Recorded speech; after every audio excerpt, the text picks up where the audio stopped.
मित्रों, बचपन में अक्सर आपने ये देखा होगा कि जब भी अपने घर में कोई रिलेटिव्स आते थे तो वो जाते वक्त हमें 100 रुपये का नोट देकर जाते थे।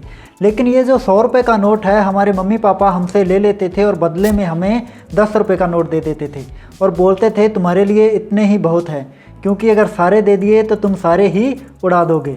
सेम यही काम जो है आरबीआई अपने निचले बैंकों के साथ करता है और इसी को ही आरबीआई की मॉनेटरी पॉलिसी अथवा मौद्रिक नीति कहा जाता है।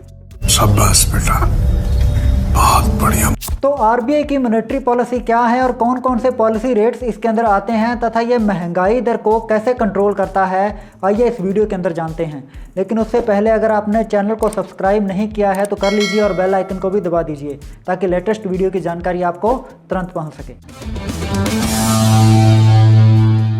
दोस्तों, हमारी जेब के अंदर जितना भी नगद पैसा है, यानी कि जितना भी कैश है, इसको बैंकिंग की भाषा के अंदर तरलता अर्थात लिक्विडिटी कहा जाता है।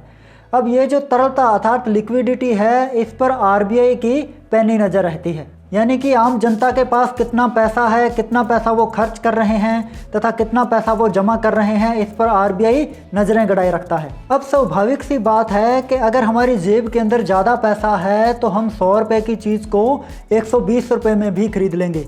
लेकिन अगर हमारी जेब में कम पैसा है तो हम सामान भी लिमिट का खरीदेंगे, यानी कि जो 100 रुपये की चीज़ है उसको भी 80 रुपये में खरीदने की कोशिश करेंगे। यानी कि जो महंगाई है वो टोटली हमारी जेब पर निर्भर करती है, क्योंकि अगर हमारी जेब के अंदर ज़्यादा पैसा है तो हम महंगाई को बढ़ा देंगे और हमारी जेब के अंदर कम पैसा है तो हम महंगाई को कम कर देंगे।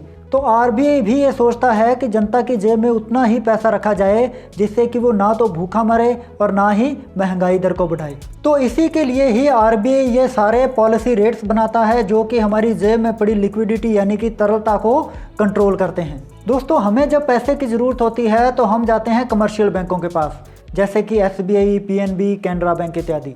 अब ये जो बैंक हैं ये हमारा थोबड़ा देखकर तो हमें पैसे देंगे नहीं, क्योंकि इनको भी कमाई करनी है और इनकी कमाई का जो मेन साधन है वो होता है ब्याज। यानी कि हम जो भी पैसा बैंक से लेते हैं उस पर बैंक हमसे ब्याज लेता है। अब कई बार ऐसा होता है कि इन बैंकों को भी पैसे की ज़रूरत पड़ जाती है तो ये पैसा लेते हैं आरबीआई से, और आरबीआई भी फ्री में सेवा नहीं करता तो ये भी पैसे पर ब्याज लेता है। अब सिंपल भाषा में समझिए, जब बैंक आरबीआई से पैसा लेते हैं ब्याज पर तो ब्याज की उस दर को बोलते हैं रेपो रेट। लेकिन हम यानी कि आम जनता जब बैंकों से पैसा लेती है तो ब्याज की उस दर को बोलते हैं बेस रेट। यानी हम अगर बैंकों से पैसा लेंगे तो बेस रेट और बैंक अगर आरबीआई से पैसा लेंगे तो रेपो रेट। एक बात याद रखिएगा मित्रों, हम डायरेक्ट आरबीआई से पैसे का लेन देन नहीं कर सकते। हम पैसे का लेन देन करते हैं कमर्शियल बैंकों के साथ और कमर्शियल बैंक जो है वो पैसे का लेन देन करते हैं आरबीआई के साथ। यानी कि आरबीआई को बैंकों का बैंक भी कहा जाता है। अब मान लीजिए रेपो रेट जो है वो है 4% तथा बेस रेट जो है वो है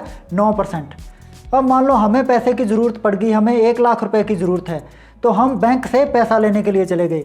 अब बैंक देखेगा कि मेरे पास तो पैसा है नहीं तो वो लेगा आरबीआई से। अब अगर वो आरबीआई से 1 लाख रुपए लेगा तो उसको कितने प्रतिशत ब्याज देना पड़ेगा? 4%, और हमें देगा 9% पर। यानी कि बीच में बैठे बैठे वो कितने परसेंट कमा लेगा? 5%। अब हमारी जेब के अंदर मित्रों आ गए 1 लाख रुपए, और 1 लाख रुपए आते ही हम फिजूल खर्ची करना शुरू कर देंगे। यानी कि हम कम कीमत के सामान को भी ज़्यादा कीमत में खरीदना शुरू कर देंगे, जिससे कि महंगाई बढ़ना शुरू हो जाएगी। अब आरबीआई देखेगा कि इससे तो महंगाई बढ़ रही है तो वो कैसे ना कैसे करके इसको कंट्रोल करने की कोशिश करेगा। तो इसको कंट्रोल करने के लिए वो अपनी रेपो रेट को 4% से बढ़ाकर 9% कर देगा। अब जब जनता वापस बैंकों के पास जाएगी पैसा लेने के लिए तो बैंक जाएंगे आरबीआई के पास, लेकिन आरबीआई से उसे पैसा किस रेट पर मिलेगा? 9% रेपो रेट पर। अब 9% पर बैंक रेपो रेट पर जब पैसा लेगा तो उसको भी बीच में कमाना है तो वो बेस रेट को कर देगा 15%। अब 15% करेंगे तो आम जनता भी सोचेगी कि अब तो ब्याज बहुत लग रहा है, अभी पैसा लेना रहने देते हैं। तो धीरे धीरे करके पैसा लोगों की जेब से कम होता जाएगा और उससे महंगाई दर कंट्रोल हो जाएगी। यानी कि आसान भाषा के अंदर अपने कहें कि अगर रेपो रेट बढ़ेगी तो महंगाई दर कम होगी और अगर रेपो रेट कम हो जाएगी तो महंगाई दर बढ़ जाएगी, और इसी प्रकार ये सारा खेल चलता रहता है। दोस्तों, अगर अपने रेपो रेट की बात करें तो रेपो रेट को अल्पकालीन ऋण भी कहा जाता है, क्योंकि बैंक इसको 2 से 14 दिन के लिए आरबीआई से लेता है।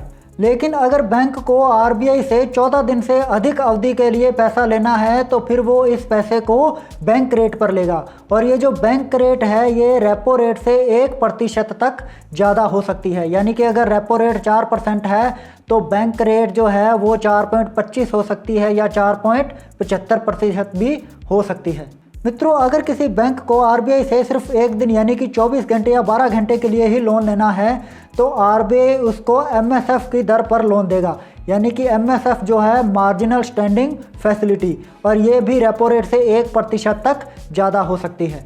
बैंक रेट तथा एमएसएफ दोनों समान होती है, यानी कि अगर बैंक रेट 4.5% है तो एमएसएफ भी 4.5% होगी। मित्रों, कई बार ऐसा होता है कि कुछ लोग बैंक से पैसा लेने के लिए जाते हैं, लेकिन कुछ लोग ऐसे भी हैं जो कि बैंक के अंदर पैसा जमा करवाने के लिए जाते हैं। अब बैंक के पास अगर कैश ज़्यादा हो जाता है तो वो सोचता है कि मैं भी इस पर ब्याज कमा लूँ। अब बैंक आरबीआई को कहता है कि मेरे पास जो नगद पैसा पड़ा है तुम इसको ब्याज पर ले लो, वरना मैं इसको आम जनता को कम बेस रेट पर बांट दूंगा। तो अब आरबीआई को भी पता है कि अगर इसने कम बेस रेट पर जनता को ये सारा पैसा बांट दिया तो इससे महंगाई दर बढ़ जाएगी। तो आरबीआई बैंक को कहता है कि तू सारा पैसा मेरे पास जमा करवा दे और बदले में मैं तुमको ब्याज दूंगा।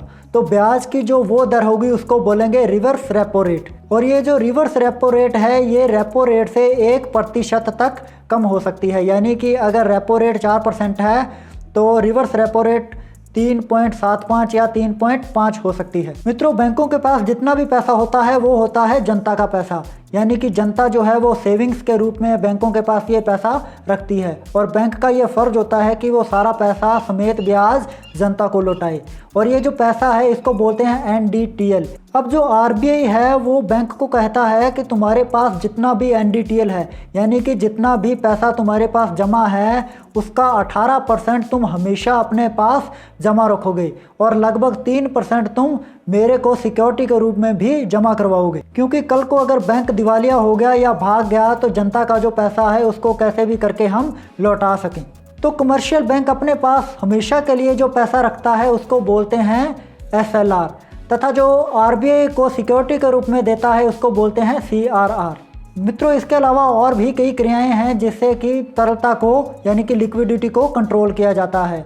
इसके अंदर बीमा उत्पाद बेचना, म्यूचुअल फंड, शेयर मार्केट इत्यादि आते हैं, और इसी को ही आरबीआई की खुले बाजार की नीतियां भी कहा जाता है। तो ये थी मित्रों आरबीआई की मॉनेटरी पॉलिसी। आपको मेरे द्वारा दी गई जानकारी कैसी लगी नीचे कमेंट करके ज़रूर बताइएगा, और अगर वीडियो अच्छा लगा हो तो इसको लाइक कर दें और चैनल को सब्सक्राइब कर लें। तो आज के लिए इतना ही, नेक्स्ट वीडियो के अंदर फिर मुलाकात होगी, तब तक के लिए धन्यवाद।